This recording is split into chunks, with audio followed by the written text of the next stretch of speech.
سحر چیست؟ آیا سحر یک علم است؟ برای پاسخ به این سوالات باید وارد تاریخچه سحر شویم.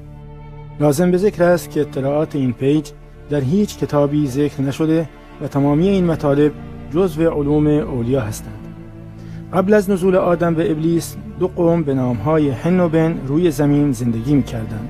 تولید مثل بنها سریعتر از حنها بود و این باعث شده که جمعیت بن از حن بیشتر باشد.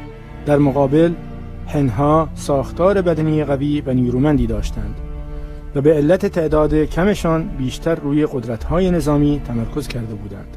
این دو قوم بر سر تملک سرزمین‌ها همیشه در حال جنگ بودند و در این جنگ‌ها همیشه حنها به علت نیرومند بودند تعداد زیادی از بنها را می‌کشتند.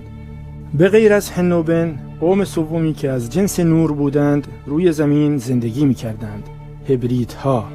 هبریدها در واقع حافظان صلح از طرف خدا روی زمین بودند. سرانجام با میانجیگری هبریدها یک صلح موقتی بین حن و بن ایجاد شد.